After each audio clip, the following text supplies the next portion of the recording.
All right, and we are here via Skype for the State of the Goat videocast. Ryan and I here kind of hanging out. Thirsty Goat Entertainment.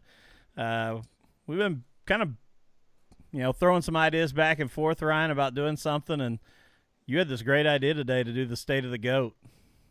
Yeah, why not? There's a lot going on in the world today, so we're bored with everything else, so might as well talk about something. See if anything good comes up. Yeah, and if anybody is watching, feel free to comment topics, things. I mean, this isn't just. I know a lot of our focus is on the racing world, but we are looking to branch out a little bit more at Thirsty Goat Entertainment. We've got some different shows that are going to be coming out and some different content. So yeah, throw us something and we'll kind of see where we're at. And I'm going to start here with you because I was kind of looking ahead to some things that we might talk about, and Tiger King has been the huge discussion all over Facebook ever since quarantine hit. And I don't want to get into the whole thing, but the most shocking thing to me, the Apple News or whatever popped up on my phone today and said, Miranda Lambert explains picture with Joe Exotic. I'd already seen that Shaq had to explain it. Like, why is it just because now the country has figured out that these guys are crazy, that just because there's a picture of you from 12 years ago, you have to go on like this PR tour to explain why you were at this cat ranch? I think this country, like my favorite part about the United States is just we feed off of the next, like what's the next thing? What's next? And this is definitely one that like I got about 3 episodes in, and I don't know. It was entertaining, but I just never could really just get into it. So, yeah, I don't know. And don't get me wrong, I watched the whole thing and I enjoyed it. I haven't watched the special bonus episode that was released, but I have to say that to me, it's a lot like the song that you discover before it's like really hit popular, because I listened to the podcast about it about a year ago, and had heard the whole story, and then the Netflix thing came out. I thought this kind of be cool. I'll be able to see what all these guys look like, which is a big part of it. But then once it became the whole thing on Facebook all the time, it was like when Top 40 Radio finds a song you really like, and every time you turn on the radio in your car, you hear it. So it does burn it Yeah, out. I'm always a little bit late to the game too. Like I started seeing all the memes and stuff on Facebook before I'd even heard of Tiger King. Like I'm horrible about that kind of stuff. So I started seeing all the memes. And I thought, I'm not getting into this. I'm not gonna watch it. And then finally one day I had to cave, and see what it was all about. And the first episode was just what I expected it to be, but then it had enough of a hook to it, that it's like, okay, what's episode 2? So, yeah, I don't know. Well, any dude that wears handcuffs between his belt loops, man, that right there's enough to keep you in for a little while. I mean, Yeah, among other things too. I So mean, I just can't imagine having to accessorize everything that Joe Exotic puts on every morning. I mean, I'm lucky to, not just wear the same pants every day that are laying on the floor with a belt in them, because I don't have to change the belt out. So yeah, I was actually just looking through some pictures right now. I just Googled it just to, you know, just to get it fresh in my head, and like there's just so much. I don't even know where to begin with the whole thing. It's ridiculous. yeah, you couldn't if you would have. It's one of those things where if you would have pitched that idea in Hollywood, that hey, we're going to have all these. This is how these characters are going to look. This is what their backgrounds are going to be. There's no one in a studio listening to you for longer than 5 minutes, but it's real. I mean, that's real life. Yeah, it's definitely real, and like I said, we just feed off the next thing, and it caught a little traction with everybody, and we've said it before, the craziest stuff you wouldn't think would do anything are the ones that go viral. So I think that's just another, another product of that. So So basically, what I understand what you're saying is, in future State of the Unions, we need to dress like Joe Exotic. We could, yeah, I mean, we just to could. hopefully, hopefully see something. But I thought you were gonna have the Rico cap on I tonight. well, it's up here on the camera. I could break it out. I'm gonna save it tomorrow. I've got a business meeting via Google Hangouts, and I usually don't have my camera turned on, but tomorrow I'm gonna wear it and just turn my camera on during it just to see. But it is a good look. I appreciate it. Rico signed it for me and everything. So Oh yeah, he didn't send me $100 cash and a gold egg, but I did get a Reese's cup. So hey, can't that's complain. something. No, Hey, but no. I got this question for you too that I'm gonna throw out because we asked through Throttled Up and Thirsty Goat last week for fans to kind of talk about, and I'm gonna start first on the racing side because it's what we do. If you could interview one driver from any era, I mean deceased, still alive, who would it be that you would want to sit down and interview? Yeah, that's definitely a loaded question. I know when I seen you posted that, I'm like, man, I don't know where I would start at. Um, I think you'd almost have to pick a couple. Honestly, is one of those guys who were, a past guy or somebody who's passed on. I think everybody's going to have that person, and probably a current driver, whoever's popular. Um, Man, I don't know. Like, I don't honestly know where. Um, I mean, I think looking back now, it'd be cool. And I never was like a huge Dale Earnhardt fan, but it'd be cool to be able to sit and talk to him now. And I think that as I grew up, I gained a new respect for Dale Earnhardt after he had passed on, even. So I think that'd be something cool, I guess, to talk to a guy in the past. And I don't know, a current guy, that one. I don't know. Being on our side of the things, I don't know who I would want to talk to be honest. Yeah, I agree with you. I think Earnhardt would be really interesting to kind of hear, his perspective on where NASCAR has gone, today and the changes that we've seen.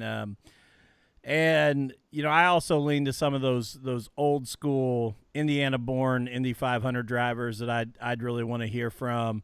Pat O'Connor, some of those guys that are legendary here around our area that also ran the 500 to kind of hear that. But a current guy, I agree with you. I don't. One doesn't just totally jump off. As far as just the side that we're on, media and interviews and interest and those kind of things, the one I would say is I think Clint Boyer, which I think he's already preparing himself to be in the booth. I think he would be a tremendous interview just because he seems like a guy that would kind of let everything hang out and discuss. Yeah, I think definitely somebody like that who's fun and that you can go into it and be yourself and not have to prepare for it, I guess. I think that'd be fun. I agree. Clint would be a good guy. All right, going outside of the racing world, where are you at? Anybody you could sit down and interview? I'd probably have to go to musical, something musical at that point. And I don't know, that opens up an even bigger world of people. That's a tough one. I don't know. I'd probably have to lean towards somebody in the past though, just because there's just something about music. I think even when somebody passes on, it's just I've got into guys more after they passed on than I was even into them before they or while they were big. So I don't know. Music would be tough, man. I don't know. It is because I think as soon as you start talking about any era or genre, like with one of the first ones that kind of jumps to my mind is, I would love to sit down and talk to Jimi Hendrix, to kind of hear his whole idea of that psychedelic rock, that, how he started it, the idea. But then as soon as I say that, you can talk about Janis Joplin, you can talk about, the list goes on and on of acts from that era that are no longer around that you could talk to. I mean, and fast forwarding it, because I know you and I have talked before, we both have a very eclectic musical taste. Mac Miller is somebody that I would love to have the opportunity to interview now, that, was gone way too soon that I wish I could sit down with and actually have conversations with. So I agree that's a tough one, and but looking outside of all of that, I think the one for me, and it's partially I'll blame you because you told us about this 11/22/63 show that Uh, that we're now hooked on. So and that time period being a history major is always kind of interested me anyway. But I would say JFK has to be on my top 5 list of interviews to sit down, especially if it was one where you didn't have to. There was no holds barred. He could actually be upfront and honest and kind of say what really went on in the presidency, things like that. I think that'd be a pretty awesome interview. yeah, for sure. And I even thought when, while we watched that show is take some of those guys in the past and bring them to the future now. Like bring a JFK to 2020 and I don't think he would like 2020 too much, but just bring somebody like that to the future and just see that perspective too would be cool. Yeah, and how amazing would it be to see how they would try and solve today's problems? I mean, with the mindset of what they believed back then, I think that would be just an unbelievably cool kind of thing. Yeah, and there was some show, I forget what it was, but I think it was something similar to that, but it was with music, I think. I don't know, it was a movie or something we watched a while back. I don't remember, but Was it the it was Beatles one no, this was yesterday? I don't remember who it was now, to be honest. I don't think it was musical. It was something, or no, it wasn't like an artist documentary. It was like a real movie. But it took like the Beethoven and brought him I to got you. whatever era, and it was kind of cool just to see those perspectives. So, you talked about some of the musical acts that we've lost, and obviously here with COVID-19, and um, it's obviously awful anybody we lose, but to lose Joe Diffie and John Prine. I know I was at your house last week when we got the announcement that John Prine had passed away from it, and I don't care what kind of music you like, and I know you and I have very similar taste in this kind of wild, eclectic, all over the place. But if you can't get into some John Prine, you just aren't doing things right. Yeah, I mean he's got a little bit of everything, and I think the cool part about him is he actually wrote a lot of songs that other artists recorded, and to me that's always cool when you've got a guy writing songs and kind of being behind the scenes, and that's definitely something that I admired about him is he could be behind the scenes, but he could still be in the spotlight too, and I like guys like that. It was definitely kind of some hard news, just the music world the past couple of years has lost, a lot of good people. So, yeah, it's this whole deal right now going on is it just sucks.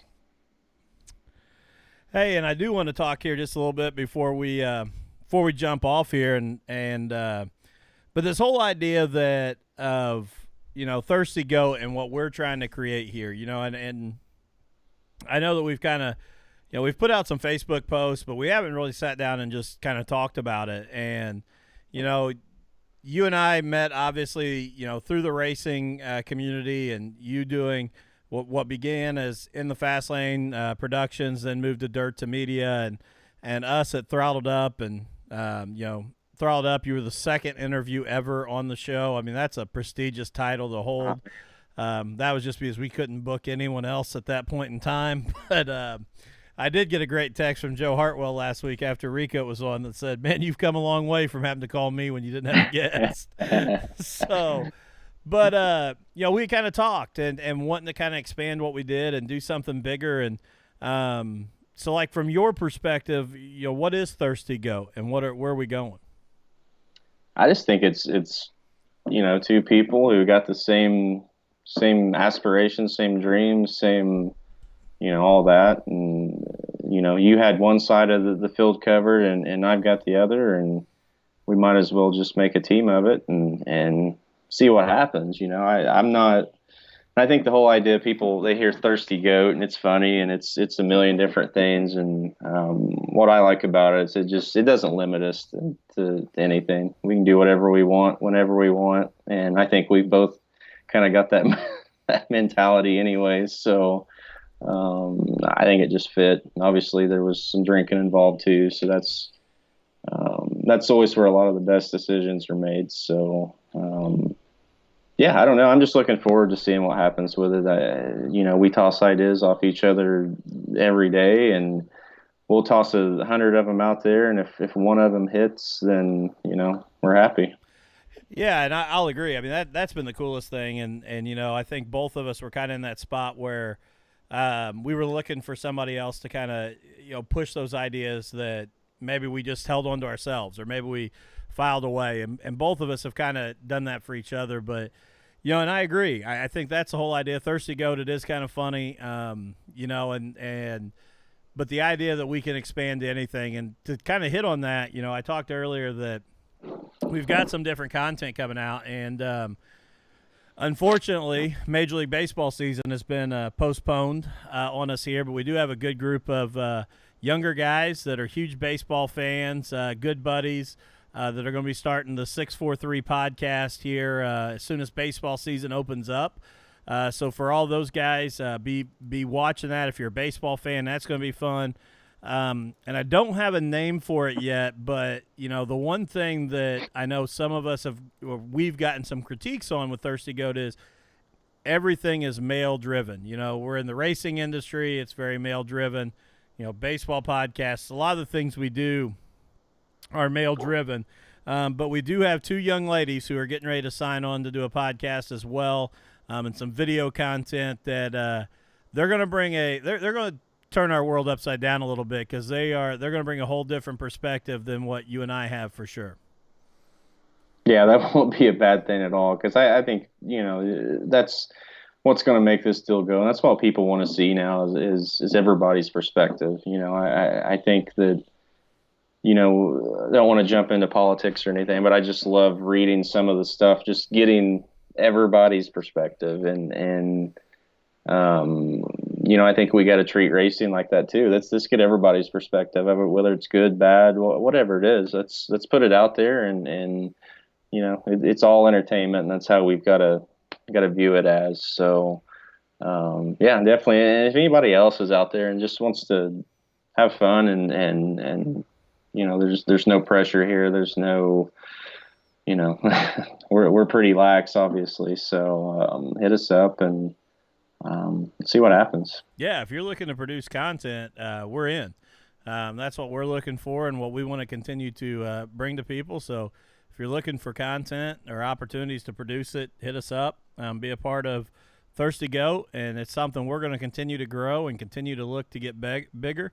And better. And so before we take off, Ryan, the one thing I do got to throw out here to you, and I know I already texted you today, but if people haven't gone over to Power ITV on Facebook to see your terrific bunny dance, I just want to throw out to everybody to head over to Power ITV.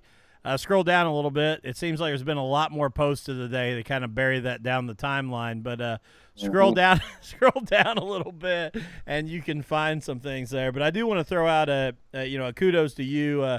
If you guys are looking for some entertainment, head over to Power ITV. They got iRacing stuff going on right now with their series. Some great interviews with drivers and announcers from the Power I Network that's going to be coming out. Just a lot of content being pushed out by Power ITV. So I want to give a shout out to you and all the work you're doing there. Yeah, it's definitely been a big project, and as well as because you've helped on a lot of it too with with those video casts the other night, and yeah, that's been definitely a neat project to take on, and obviously we wish we were racing right now and seeing where things were going to go with it, and but I don't know, we'll get there here one day, and we just got to figure out content to push out now just to keep things fresh. And I don't know, it seems like that region out there where Power I races, it's not quite as the coronavirus hasn't affected it quite as bad as some of these bigger areas around here. So they're talking like we might get going out there a little sooner than things take off here. So yeah, I think that's why we're doing all this kind of stuff right now. Is that we're all bored. We're all wanting to go racing. We don't know what to do with ourselves. So definitely excited to get going for not only us but just everybody. I think it'll definitely help a lot of people out mentally. I know it will me, just to get back to doing the normal things. So yep, a lot going on. Check everything out.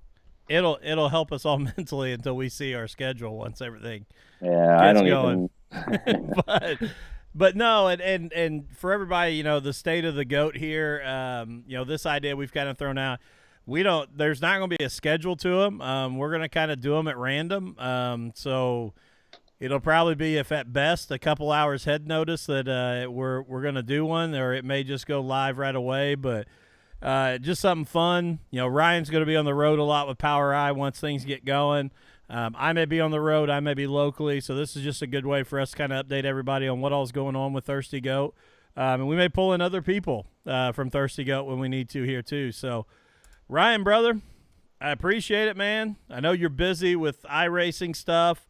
Power Eye on iRacing tomorrow night. You can find that on Power Eye TV on Facebook. We'll be live tomorrow night, 8 p.m. Eastern, correct? 7 p.m. Central for all those other people out there. Yeah, all the people on the the left side, they keep slowing down on time, so keeping us up late here. But no, tomorrow night, 8 p.m. Eastern.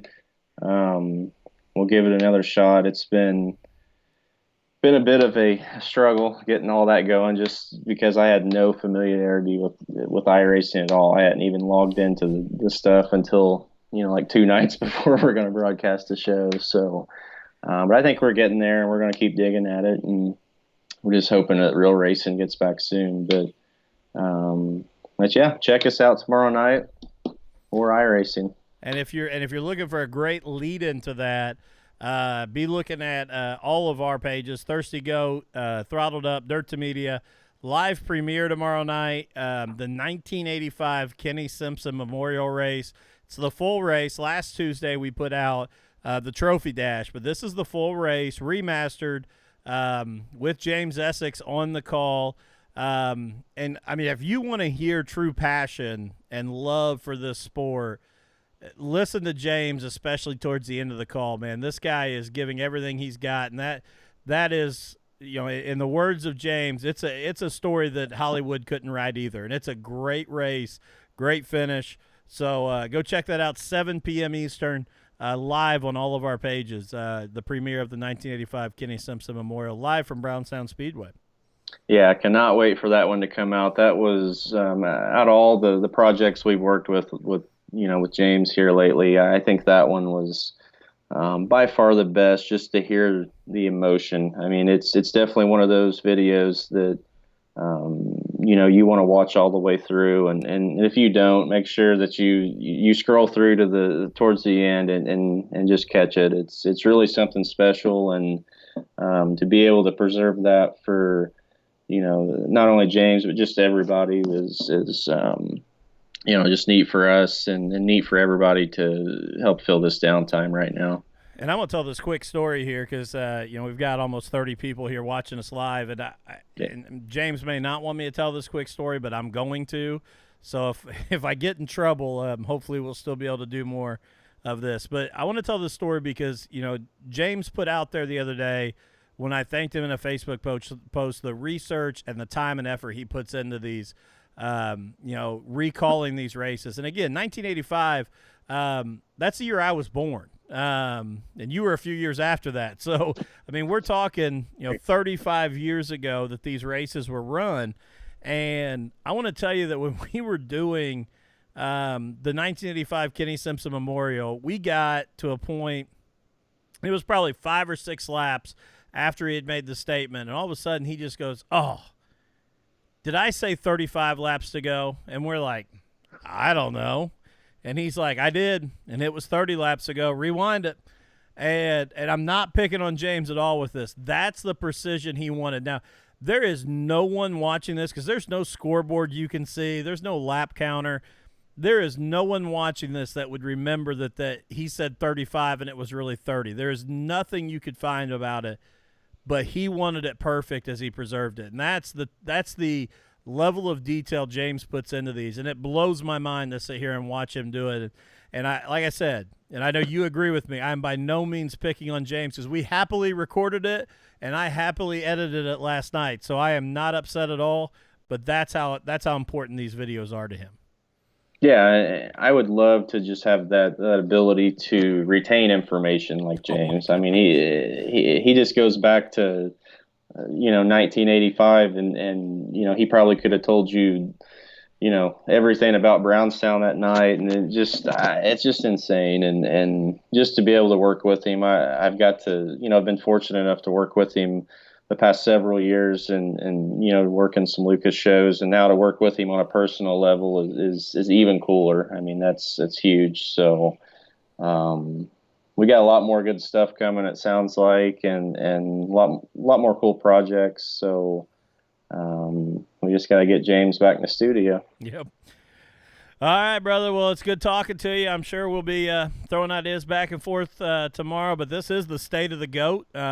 It's much more exciting than the State of the Union, no matter what. So, yeah, that's for sure. Right now, man, I'm ready for that first. I don't want to rush it, but I'm ready for that first press conference or whatever that says, "Hey, we're gonna start turning you guys back loose slowly." That's the day I'm waiting on right now, and I know it's going to be a slow process, and obviously the racing stuff is might not get top priority, but it's at least means good days are coming, good things are about to happen. So I'm right there with you, brother, because we're not real good at these virtual meetings. We're doing our part, but we're a lot better meeting at local establishments throughout the Seymour Crothersville area. So yeah, we definitely got to get back in our watering holes and talk it over a little bit, and have those nights to just forget about stuff and forget, just sit and toss ideas and talk to the little people, and talk to little people and sing karaoke and just have fun, because that's what this is all about regardless. And if this all crashes and burns tomorrow, we'll sit and tell jokes about it, and life will go on. Absolutely, brother. All right, well, I'll talk to you soon, man. All right, thanks, man. We'll see you.